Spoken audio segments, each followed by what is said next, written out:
Web series story expert present Scarface. यह film एक crime drama है। ब्रायन डी पाल्मा ने इसे डायरेक्ट किया था।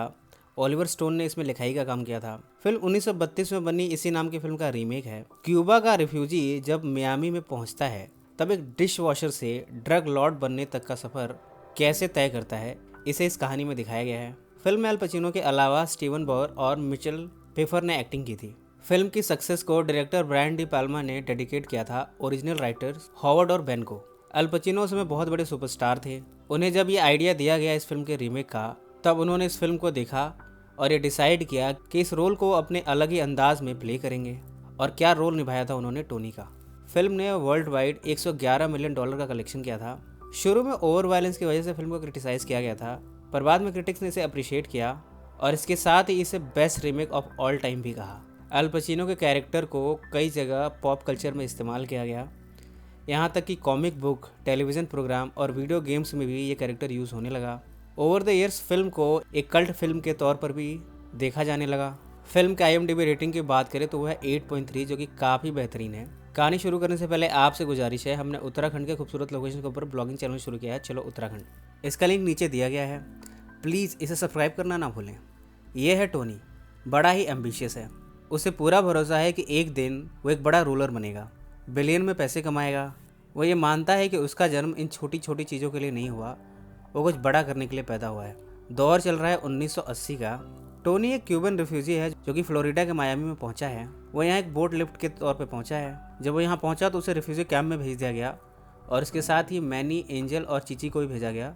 अब ये चारों साथ में हैं। इन सब में फ्रैंक, जो कि मायामी में ड्रग लॉर्ड है, उसने इन चारों को देख लिया। वो इनसे मिला और कहा, मैं तुम सबको ग्रीन कार्ड दे सकता हूँ अगर तुम लोग फॉर्मर क्यूबन जनरल को मार दो। टोनी इस ऑफर में बड़ा इंटरेस्टेड था। उसने ऐसा ही किया। उसने उस जनरल को मार गिराया और इस पर उसे ग्रीन कार्ड मिल गया। अब वो यहाँ पर डिश वॉशर बने हुए हैं एक छोटे से होटल में। पर टोनी इससे खुश नहीं है। वो बड़ी चीज़ों को अंजाम देना चाहता है अपनी ज़िंदगी में। इस तरह वो फ्रैंक का खास बन गया। एक दिन फ्रैंक के राइट हैंड उमार ने उसे भेजा कोकेन खरीदने के लिए। ये डील उसे कोलंबियन डीलर से करनी थी, पर वो अकेला नहीं गया था, अपने साथ बाकी के 3 दोस्तों को भी लेकर गया था। पर यह डील ठीक से हो नहीं पाई। कोलंबियंस ने यहाँ पर एंजल को मार दिया। अब वो टोनी को मारने ही वाले थे कि मैनी और चीची ने टोनी को बचा लिया और बाद में तीनों इन कोलंबियंस पर ही भारी पड़े और इन सबको मार गिराया। अब इनके पास पैसा तो है ही, साथ में इनका ड्रग भी बच गया। पर टोनी को ये शक हो रहा है कि ये सब उमार ने सेटअप किया था। वो नहीं चाहता कि ये सब फ्रैंक के ऑर्गेनाइजेशन में आगे बढ़े। अगर ऐसा हुआ तो उमार की पोजीशन को खतरा है। इस पर टोनी और मैनी पर्सनली फ्रैंक से मिले। उसको पैसा तो दिया ही, साथ में ड्रग भी वापस किया। फ्रैंक इससे बड़ा खुश था और इस तरह अब सारे फ्रैंक के लिए काम करने लगे हैं। एक दिन टोनी ने फ्रैंक की वाइफ एल्विरा को देखा। वो बड़ी आकर्षक व्यक्तित्व वाली महिला है। टोनी अपने आप को उसके प्रति आकर्षित होने से रोक नहीं पाया। अब उसने ये फैसला किया है कि चाहे जो हो जाए, वो एक न एक दिन एल्विरा को पाकर रहेगा, चाहे इसके लिए उसे कोई भी कीमत देनी पड़े। इन सब में टोनी मैनी के साथ पहुंचा अपनी माँ के घर। यहाँ वो अपनी माँ से मिला और अपनी छोटी बहन जीना से। जीना अपने बड़े भाई को देखकर बड़ी खुश है, पर उसकी माँ को टोनी का यहाँ आना पसंद नहीं आया। उन्होंने कहा, मैं एक उसूलों वाली महिला हूँ, छोटी मोटी नौकरी करके घर का खर्चा चला लेती हूँ। मुझे तुम्हारे पैसे बिल्कुल नहीं चाहिए और ना ही तुम्हारा यहाँ आना मुझे पसंद है। तुम 2 नंबर का काम करते हो, अपराध करते हो, लोगों को मारते हो, खून में लगा पैसा मुझे बिल्कुल भी पसंद नहीं है। ऐसा कहकर उन्होंने उसे घर से निकाल दिया। जीना ने तो बहुत कोशिश की अपनी माँ को रोकने की, पर वो असफल रही। टोनी बाहर निकलकर अपनी कार के पास आया। यहाँ मैनी उसका वेट कर रहा था। जीना भी इस समय बाहर आई टोनी को बाय कहने। उसने कहा, मैं माँ के व्यवहार के लिए माफ़ी मांगती हूँ। तुम जो कोई भी हो, मेरे भाई हो और मैं हमेशा तुमसे प्यार करती रहूँगी। टोनी इस समय बड़ा इमोशनल था। उसने उसे गले से लगाया। जबकि मैनी कार में बैठा उसे देख रहा था। वो जीना से बड़ा इम्प्रेस हुआ है। जब टोनी ने जीना को बाय कह दिया और कार में बैठा, तब मैनी ने कहा, जीना बड़ी खूबसूरत लड़की है। पर टोनी को इस पर बड़ा गुस्सा आया और उसने कहा, आज के बाद से जीना के बारे में सोचना ही मत। दरअसल वो अपनी बहन को लेकर बड़ा ही ओवर प्रोटेक्टिव है। मैनी हमेशा ही टोनी की बात को मानता है, पर क्या इस बार वो ऐसा करेगा, ये हमें इस कहानी में आगे पता चलेगा। फ्रैंक ने टोनी और ओमार को बोलिविया भेजा, जहां उन्हें कोकेन डीलर सोसा से मिलना था। यहाँ पर टोनी ओमार से काफ़ी आगे निकला।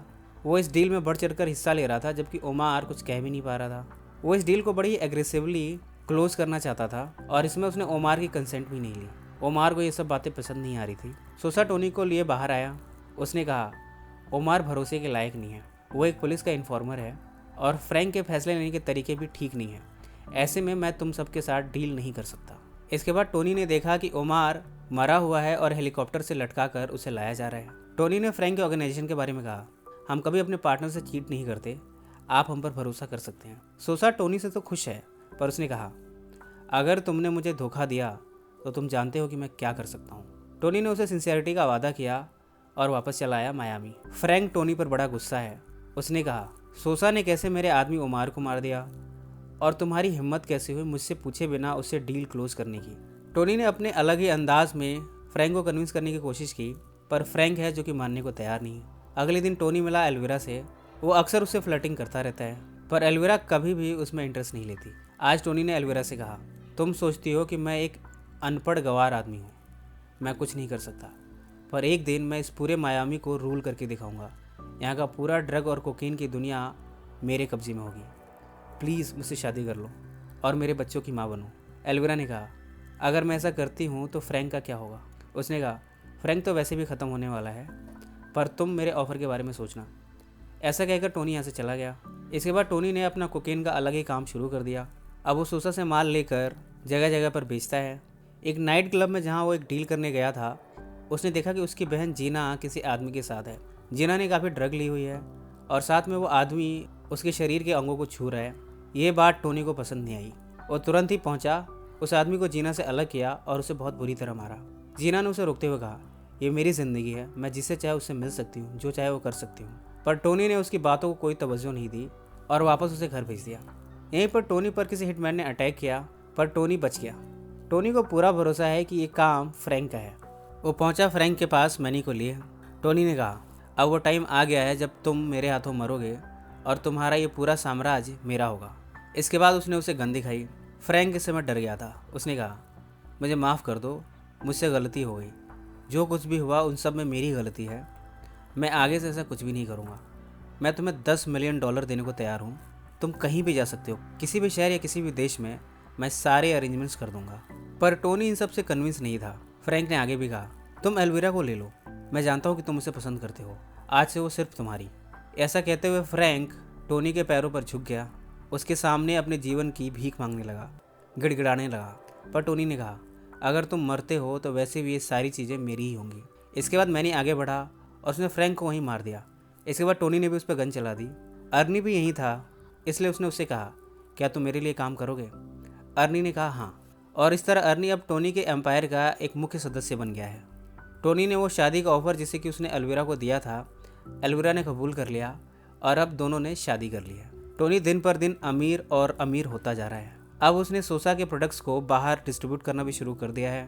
उसका एम्पायर अब $multi-million का हो चुका है। उसका महल हाईली सिक्योर्ड है, हर चप्पे चप्पे पर कैमरे लगे हुए हैं। इन सब में कुछ साल बीत चुके हैं। फेडरल एजेंट ने आरोप लगाया है कि टोनी टैक्स बचाने के लिए इलीगल तरीके इस्तेमाल करता है और इस क्रम में अब उसे जेल जाना पड़ेगा। पर टोनी जेल जाने से बचने के लिए पहुंचा सोसा के पास। सोसा का अच्छा खासा कनेक्शन है गवर्नमेंट से। उसने कहा, तुम फिक्र मत करो, तुम मेरे पार्टनर हो, मैं तुम्हें इन सब से बचा लूँगा, पर हर चीज़ की एक कीमत होती है, वो कीमत तुम्हें पे करनी होगी। टोनी ने उत्सुकता से पूछा, और वो कीमत क्या होगी। सोसा ने बताया, एक जर्नलिस्ट है जो कि मेरे ऑपरेशंस को एक्सपोज करता रहता है, मेरे बारे में अक्सर अपनी रिपोर्टिंग में लिखता रहता है। तुम्हें बस एक काम करना है, उसे मारना है। टोनी ने तुरंत ही इस ऑफर को कबूल कर लिया। इन सब में अक्सर टोनी के एल्विरा से झगड़े होते रहते हैं। शादी के साइड इफ़ेक्ट्स उसे भी झेलने पड़ रहे हैं। एक दिन उसने कहा, तुम घर पर पड़ी पड़ी करती क्या हो, सिर्फ मुझ पर चिल्लाती हो। किसी टीचर की जॉब ढूंढ लो, एटलीस्ट तुम्हारा कुछ टाइम कटेगा। कम से कम तुम मेरे सिर पर नाचना तो बंद करोगी। एल्विरा को बड़ा गुस्सा आया और वो अपने कमरे में चली गई। अगले दिन टोनी, एल्विरा और मैनी रेस्टोरेंट पहुंचे पब्लिक डिनर के लिए। टोनी ने यहाँ पर कुछ ज़्यादा ही पी ली, जबकि मैनी चुपचाप बैठा हुआ था। एल्विरा ने कुछ खाने को ऑर्डर किया, पर उसे खाया नहीं। टोनी उससे बड़ा नाखुश हुआ, पर उसने कुछ कहा नहीं। वो जानता है अगर वो कुछ भी कहेगा तो उल्टा उसे ही सुनना पड़ेगा। पर एल्विरा कहाँ चुप रहने वाली थी। उसने कहा, तुम हमेशा गाली वाले शब्द इस्तेमाल करते हो, हर बात में गाली देते हो, हमेशा पैसों की बात करते हो, क्या तुम पागल हो। टोनी ने जवाब दिया, एक पागल मुझे पागल कह रही है। इस पर एल्विरा बड़ी गुस्सा हुई। उसने काफ़ी बुरे शब्द कहे और ये भी कहा, ये मेरी सबसे बड़ी गलती थी कि मैंने तुमसे शादी की। टोनी ने कहा, तुम किस तरह की पत्नी हो, एक बच्चा तक नहीं दे सकती मुझे। एल्विरा ने बात को और आगे बढ़ाया और कहा, क्या तुम्हारे पास बच्चे के लिए टाइम है। इन सब के लिए तुम मुझे कैसे ब्लेम कर सकते हो? अब मेरा और तुम्हारा बस हो गया। मैं आज ही तुम्हें छोड़ रही हूँ और बहुत जल्द तुम्हें डिवोर्स दे दूंगी। इसके बाद वो यहाँ से चली गई। टोनी उस पर चिल्ला रहा था, पर इन सब का एल्विरा पे कोई फर्क नहीं पड़ा। टोनी ने इस समय इतनी ज़्यादा पी ली है कि वो रेस्टोरेंट के लोगों पर ही चिल्लाने लगा, सब पर शाउट करने लगा। उसने कहा, तुम लोग मुझे यूँ घूर घूर कर क्या देख रहे हो? मैं एक सच्चा इंसान हूँ, मैं जो हूँ वो हूँ, मैं कभी प्रिटेंड नहीं करता, मैं ऐसा ही हूँ। पर तुम लोग अपने आप को हमेशा दिखाने में लगे रहते हो, दिखावा करते हो, तुम लोग हिपोक्रेट्स हो। इसके बाद मैंने उसे खींच कर यहाँ से ले गया। कुछ दिनों बाद टोनी पहुंचा न्यूयॉर्क उस जर्नलिस्ट को मारने जो कि सोसा के बारे में रिपोर्टिंग करता है। इन्होंने उस जर्नलिस्ट की कार में बॉम्ब फिट कर दिया और जब वो कार चलाएगा तब टोनी अपने साथियों के साथ उसके कार के पीछे चलेगा अपनी कार से, और मौका देखकर वो बटन दबा देंगे और वो रिपोर्टर कार में बैठा बम ब्लास्ट से उड़ जाएगा।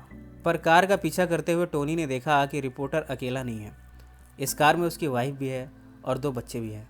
टोनी एटलीस्ट उन्हें तो नहीं मारना चाहता। उसने कहा, मैं ऐसा नहीं कर सकता, मैं इन बच्चों और उसकी बीवी को नहीं मार सकता। पर उसके साथ बैठा शैडो बटन को दबाने जा रहा था। गुस्से में टोनी ने उसे ही मार दिया और इस तरह मिशन यहीं पर रोक दिया गया। टोनी वापस मायामी आ गया। सोसा इस सब से खुश नहीं है।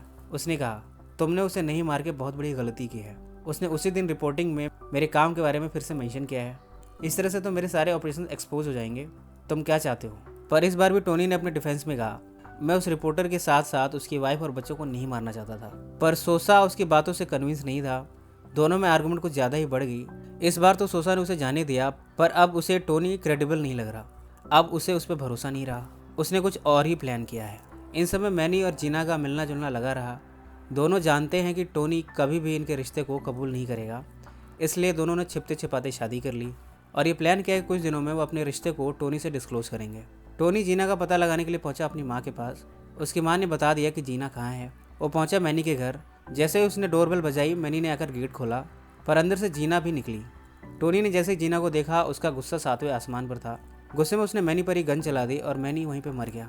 जीना रोते हुए अपने हस्बैंड के डेड बॉडी के पास पहुंची। उसने रोते हुए कहा, हमने ऑलरेडी शादी कर ली थी, हम आपको सरप्राइज़ देने वाले थे। टोनी ये सब सुनकर हतप्रभ रह गया, पर अब वो कर भी क्या सकता है, उसने ऑलरेडी मैनी को मार दिया है। उसके आदमियों ने जीना को संभाला और वापस टोनी के महल ले आए। अब टोनी अपने घर में बैठा उदास है। अब वो सोच रहा है कि अब उसके साथ कौन बचा है। एल्विरा उसे छोड़कर चली गई। उसने अपने दोस्त मैनी को मार गिराया और इसके साथ ही उसने अपनी बहन जीना की ज़िंदगी बर्बाद कर दी। डिप्रेशन में आकर उसने बहुत सारा कोकीन ले लिया है। इस समय उसे ज़्यादा होश है नहीं। इतने में जीना यहाँ गन लिए आई और कहा, तुम मुझे किसी भी मर्द के पास नहीं जाने देते हो क्योंकि तुम खुद मुझे पाना चाहते हो। तुम्हें मेरा शरीर चाहिए, इसलिए तुम ये सारी चीज़ें करते हो। अगर ऐसा है तो तुम मुझे बता दो। इसके साथ ही जीना उस पर गन चलाने को ही थी कि सोसा के आदमी इस महल में एंटर कर चुके हैं। ये लोग संख्या में कुछ ज़्यादा ही हैं। इनमें से एक ने जीना पर गोली चला दी। टोनी दौड़ता हुआ जीना के पास पहुंचा, उसे सहारा दिया और कहा, प्लीज़ मुझे छोड़ के मत जाओ। मैं तुमसे माफ़ी मांगता हूँ जो कुछ भी हुआ। मैं मैनी से प्यार करता हूँ, मैं तुमसे भी प्यार करता हूँ। प्लीज़ मुझे अपने हस्बैंड को मारने की सज़ा मत दो। पर इस समय उसकी बातों को सुनने वाला कोई नहीं। जीना ऑलरेडी दम तोड़ चुकी है। अब तक सोसा के आदमियों ने टोनी के सारे आदमियों को यहाँ पर ख़त्म कर दिया है और अब वो धीरे धीरे उस फ्लोर पर चढ़ रहे हैं जहाँ पर टोनी है। टोनी ने गुस्से में ग्रेनेड लॉन्चर उठाया और सब पर फायरिंग करनी शुरू कर दी। उसने सोसा के कई आदमियों को मार गिराया, पर ये आदमी संख्या में बहुत ज़्यादा हैं और टोनी अकेला है। कईयों ने उस पर गोली चलाई और कईयों की गोली टोनी को लग गई, पर जब तक वो जिंदा था सबसे लड़ता रहा, फायरिंग करता रहा। फाइनली इन आदमियों में से एक आदमी जो कि पीछे खड़ा था, उसने टोनी पर अटैक किया पीछे से और टोनी मर गया। उसकी डेड बॉडी नीचे ग्राउंड फ्लोर पर गिरी। यहाँ पर एक फाउंटेन है, उसके सामने एक स्टैचू है जहाँ पर ये लिखा हुआ है, द वर्ल्ड इज़ योर्स। और इसी नोट पर यह फिल्म समाप्त हो जाती है। इस फिल्म में दिखाया कि अमीर बनने की चाहत में टोनी ने क्या क्या किया, कितने क्राइम किए और अंत में वो अकेला रह गया और यहाँ तक कि उसे अपनी जान भी देनी पड़ी। ये कहानी आपको कैसी लगी कमेंट से ज़रूर मेंशन करें। सो फ्रेंड्स, फिर मिलेंगे ज़िंदगी के किसी नए मोड़ पर।